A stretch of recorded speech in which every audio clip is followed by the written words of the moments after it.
On va aller en voiture monter le col du Portet, donc ça démarre à 900 mètres d'altitude et on arrive à plus de 2100 mètres d'altitude. Et ensuite on fera une randonnée dans un lac de montagne qui appartient à la réserve naturelle de Néouvielle. Bon bah le col du Portet est fermé, du coup on va redescendre. On va se diriger plutôt vers le cirque de Gavarnie et normalement on passe par plusieurs cols et on s'arrêtera là pour pique-niquer. J'espère qu'il fera beau. En bas c'était marqué qu'il était ouvert et une fois arrivé en haut c'est marqué qu'il est fermé, donc bon.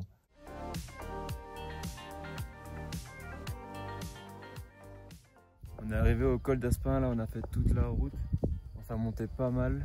On est au col, du coup on a une vue à 360 presque, des deux côtés. C'est garé là-bas, il y a des vaches sur le parking, pas mal.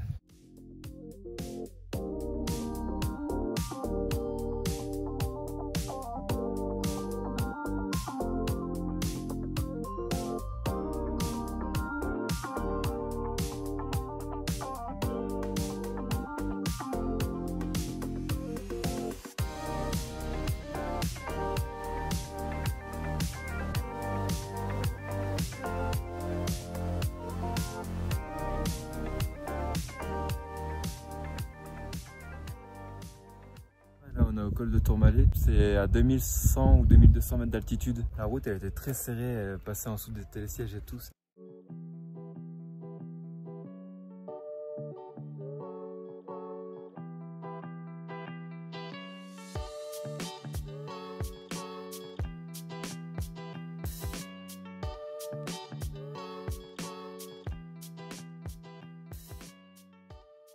Il y a tous les moutons qui sont sur la route, ils bloquent un peu le passage parce que la voiture a galéré à descendre.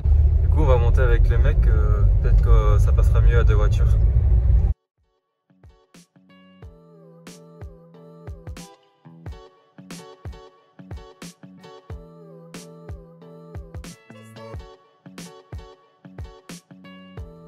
On a passé le cirque de Gavarnie, on est au col des Tentes à plus de 2200 mètres d'altitude. Il y a un vent de fou. Il fait froid. On a une petite randonnée à faire, c'est 40 minutes aller-retour donc ça va aller. On va voir.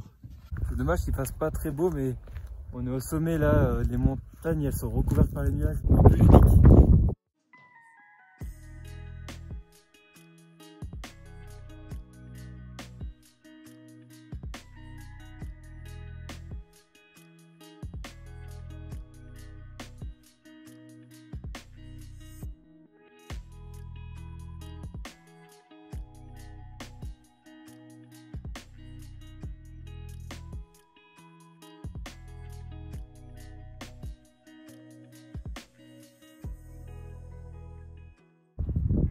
Il est arrivé en plus.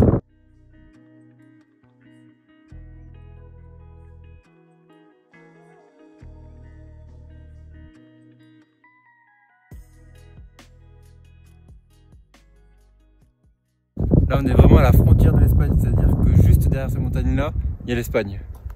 Il y a des petites marmottes. Elles ont traversé la route puis elles sont là dans la vallée.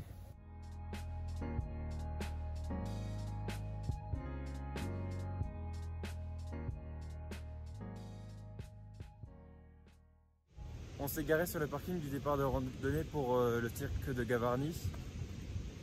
On a une point de vue directement sur la cascade juste ici. Bon, le parking est payant, c'est 5 € et bon, au moins des toilettes et on est tout prêt pour le départ demain. Je pense qu'il va y avoir du monde. Tous les parkings du village de Gavarnie qui permettent d'accéder au cirque de Gavarnie sont payants. Donc au moins là on s'est mis au plus proche avec des toilettes.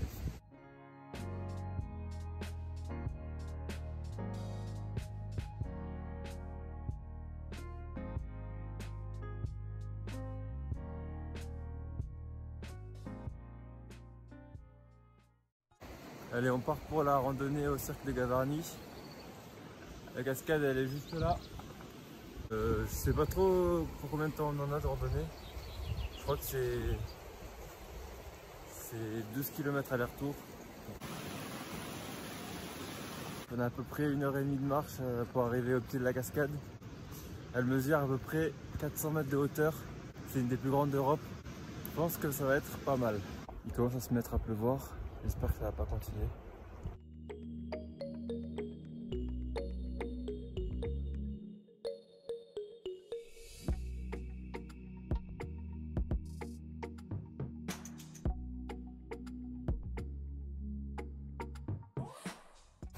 Ça y est, on est dans le cirque de Gavarnie avec la cascade. On va s'arrêter, on va pique-niquer. On aura une belle vue. Il y a des gens qui sont au pied de la cascade là. Ils sont minuscules comparés à la grandeur. Bon bah il y a une énorme averse, du coup là on est abrité sous l'hôtel du cirque. On n'a même pas pu aller sous la cascade tellement il faisait froid et il pleuvait fort. C'est dommage.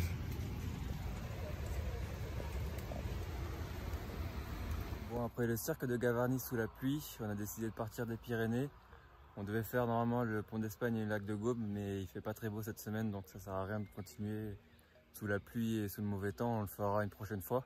On a roulé 3 à 4 heures, on s'est arrêté un peu avant Castres. Et c'est vraiment immense, il y a des gens, ils sont tout au bout, il y a une aire de pique-nique. On a continué plus loin. On est tout seul quoi. Du coup, on a profité pour faire une petite douche. On se verse de l'eau dessus, petit gant, savon de Marseille, puis on se rince. Ça va, il fait pas très froid donc c'est cool. J'ai pas beaucoup filmé aujourd'hui, c'était une journée chill. Et on est allé manger un chinois à volonté à Castres. Puis ensuite on a visité Castres. On a fait quelques courses et là on s'est posé un spot en pleine nature sur un départ de randonnée. On est tranquille avec une belle vue. Je crois que c'est la montagne noire qui est juste là. Je te mets les 2-3 images que j'ai filmées juste là après.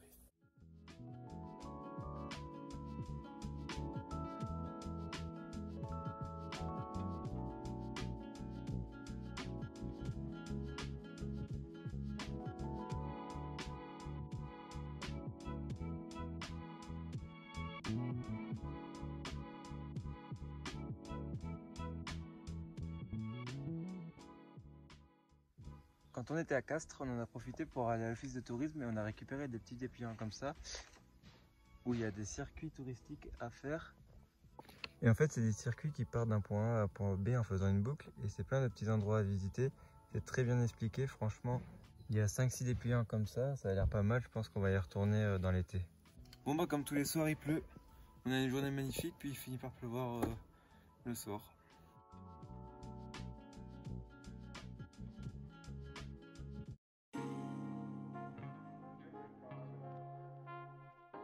Finalement il fait pas beau aujourd'hui, on devait faire la passerelle de Mazamet, mais on la fera plus tard, c'est pas grave, on reviendra. Vu qu'il a plu hier soir et ce matin et là il y a quelques nuages, on pourra pas apprécier la belle vue qu'il y a depuis la passerelle.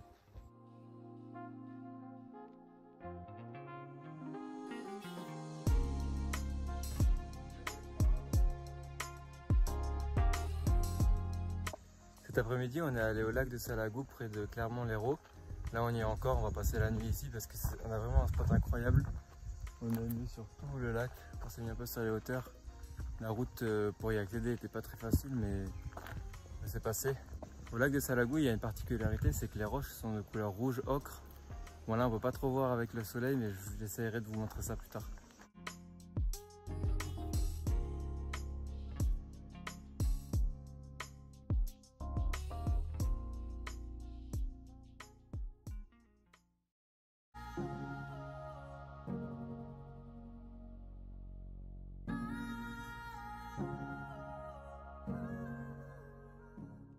Salut, aujourd'hui on va faire le canyon du diable, c'est à côté du lac de Salagou. Il y a de l'eau qui ruisselle sur le sable rouge. C'est ce que je vous disais hier, regardez la couleur, c'est vraiment très rouge ocre.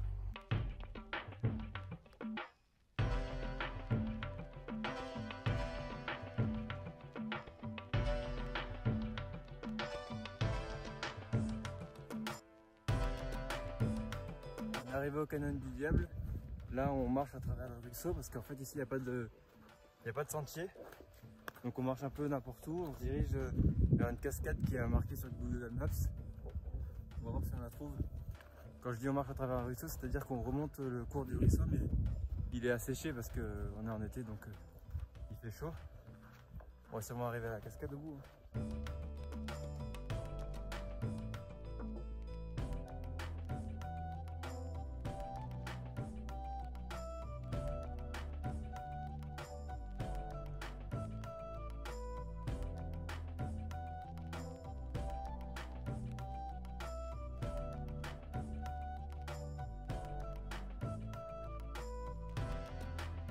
Donc comme vous pouvez le voir, la cascade est sèche, mais du coup ça nous donne un énorme point de vue sur le canyon, sur le trou de la cascade.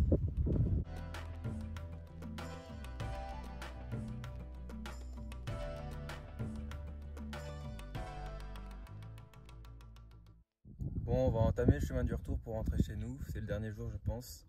On sent qu'on n'a plus la même énergie qu'au début, mais on a trop hâte de repartir en tout cas. C'était vraiment une expérience incroyable. Il faut que je rentre raser un peu cette barbe là parce que ça commence à être n'importe quoi. Pareil pour les cheveux.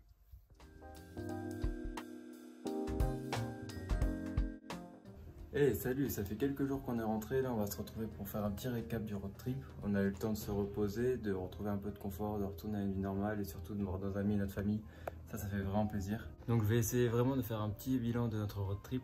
Je vais commencer par te donner quelques chiffres. Donc on a parcouru 2330 km environ en 19 jours. On a fait une quinzaine de randos. J'appelle ça une randonnée quand c'est vraiment une marche de plus de 1h30.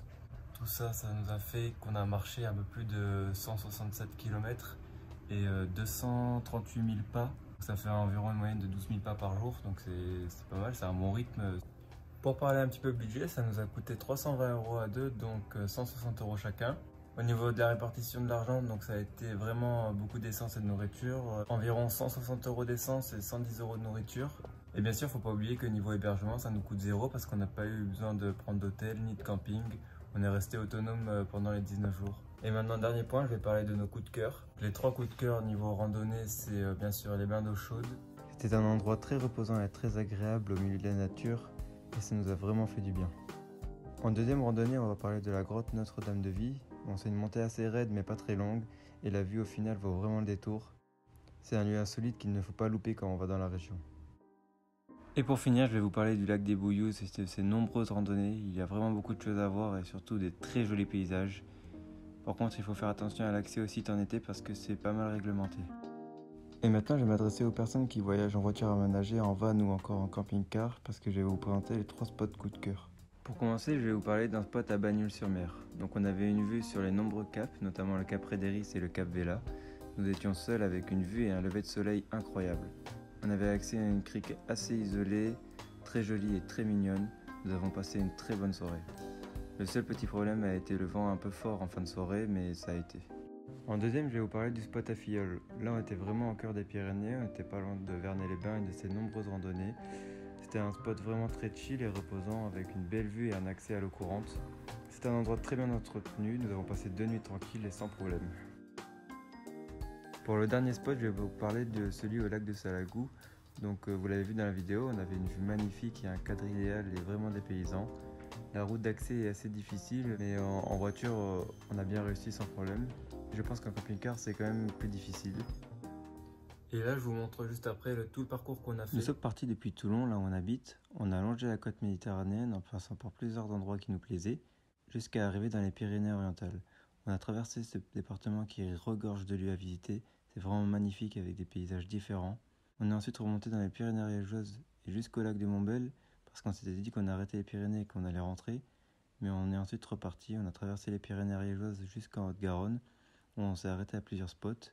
Et ensuite on est parti dans les Hautes-Pyrénées pour finir sur le cirque de Gavarnie. On a décidé de rentrer vu que la météo n'était pas très clémente à ce moment-là. On s'est alors dirigé vers Castres où on a passé une petite journée et ensuite on est rentré chez nous en passant par le lac de Salagou. La vidéo s'achève ici, je vais te laisser sur ça. Au moment où tu regardes cette vidéo, nous on est déjà parti dans la Vanoise. Tu peux suivre un peu ça sur Instagram. Et si tu veux voir les prochaines vidéos, n'hésite pas à t'abonner. La bise.